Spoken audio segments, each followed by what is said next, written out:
everyone, I am Jenny. Welcome to this week's turnover.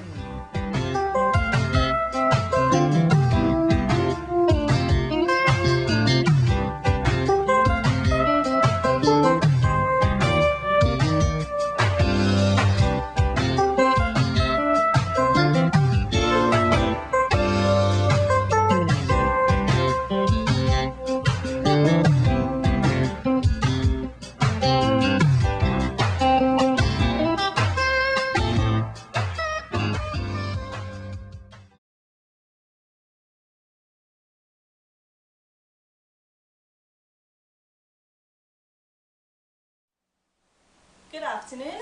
My name is Mia. Welcome to the Turnover Show. This is my partner, Awa.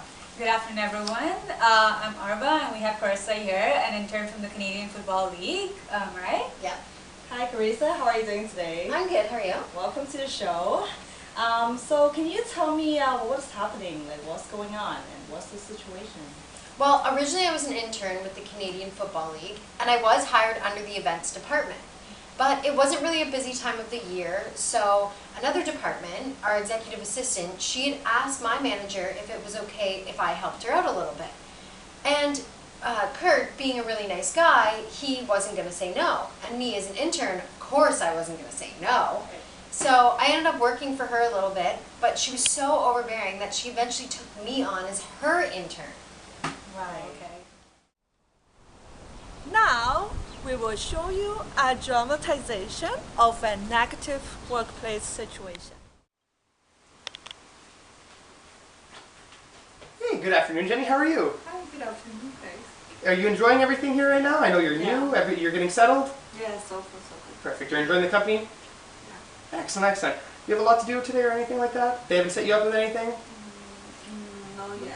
Okay, you know what? What I want you to do for me is there's a book, it's a little bit of history of the organization and the CFL and stuff. Just want you to feel more comfortable in the organization. So if you could read that for me, probably by tomorrow or so, and get back to me, we'll have a little conversation about that and see what happens, okay? Sure. Excellent, thank you. We'll see you tomorrow. If you need anything, you let me know, okay? Sure, Take thanks. care. Thank you.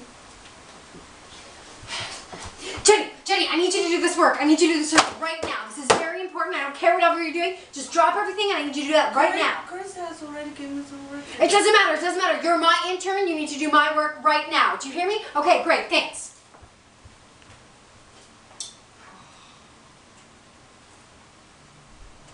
Wow, that must be a challenging workplace to work at. I mean, I think from what we saw, it was probably had a lot of communication overload.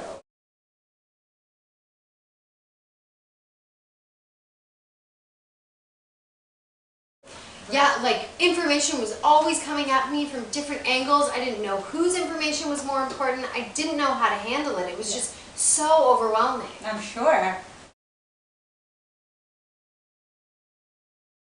I can see Chris had an enviable personality, right? He was very shy, he was very soft-spoken, and he did not like to speak up when faced with a strong opposition, don't you think? Yeah, he really avoided conflict. He didn't like speaking to people who were very powerful and had a lot of power. Power. Right. Definitely. Yeah. Right. Yeah. So what about Sally? What do you I think think about Sally was more an authoritarian and a driver. She would she just lived off the rules, and she was very stern and hostile. Was that how she was? Yeah, and at times she got very aggressive, and like you said, she became very hostile at one point, and Right. it was just not a pleasant place to work. Definitely. Wow. I can imagine. Yeah. Now we will show you a dramatization of improved workplace situation. How's your day? We got a new intern. How are you liking her? Yeah, I think she's pretty good. I mean, I don't know if she knows exactly what she needs to be getting done, but she's doing okay. She baby steps right now. I know she's just getting out of school like that, so we gotta mentor her a little bit and stuff like that. Are you using her for any projects? I've got her doing something for me today. Yeah, I've been getting her to do all these projects. I didn't know you had stuff for her. You have stuff for her? Yeah, you have stuff for her too? Yeah, I've been giving her stuff all day. Well, me too. Oh. Like I got her a book to read today and stuff like that. We're gonna overwhelm her. Yeah, we should really try to figure out which is more important and what needs to get done. Maybe if we talk a little more. Yeah, exactly. Like, let's try to align our stuff together, and then we'll try Okay. to get to the final result together. I think we'll be able to utilize it really well. Great, yeah, that's a great task. Let's get that done. Let's go talk to her about it. Okay, cool. Hey, Jenny again. How are you? Hi, Chris. Sally. So we had a little bit of a discussion over lunch, and we found out that we were both giving you assignments and tasks, and we felt that you might be a little bit overwhelmed with both things happening at the same time. So I just wanted to let you know that the thing that I offered you, the book about the league and the culture, I'd like you to read that first. That's a little bit more of a priority. And then I want you to go and do whatever Sally's going to be needing you, because I know she's very busy. I'm reading it now. Oh, okay, perfect. Okay, great. Yeah, and you know what? Next time, just let me know if you are getting overwhelmed. If we all keep communication open, we can get our tasks done, and we'll all be happy. Exactly. We're going to try to keep it open so we know how much you have on your plate and such. Thank you for your cooperation. You're very welcome. If you need anything from us, you please let us know, okay? Get those tasks done. We'll see you soon. That was a really good examples of a workplace environment, right? Yeah, I mean the communication seemed a lot better in that situation. She didn't seem overwhelmed. Right. It just would have been a much more comfortable environment to work in. That's for sure. Definitely, yeah. Yeah. I mean, some of the ways you could just deal with communication overload would be like, plan ahead your tasks as to what was given. Prioritize them so you could do what was more important, and also omit certain tasks, just so that you're not overloaded with a lot of work at the same time as well, and that short amount of time given to you, just so that you could deal with your tasks given. Right? Yeah, and I think the hardest part really was being the intern, right? I mean, as an intern, you don't want to say no to anyone.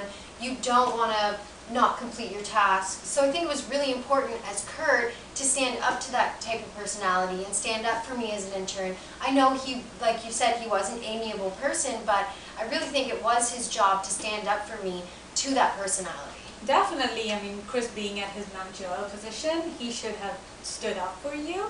But apart from that, as far as communication overload was concerned, you could have just, used these kind of tactics maybe probably later in future. Yeah. Right, and here's the thing, like, it seems that Sally was the biggest challenge in your workplace, right? So here's the thing, like, how are we gonna deal with her, right? Mm-hmm. So I do believe that the most important thing is just to use the magic word yes. Definitely say yes to whatever she asks for, and don't forget, like, to understand what she really wants and what she really needs. Instead of asking why why you're gonna do it that way, instead of asking why, use the word like how, like ask for explanation, like how are you gonna do it in a better way, right?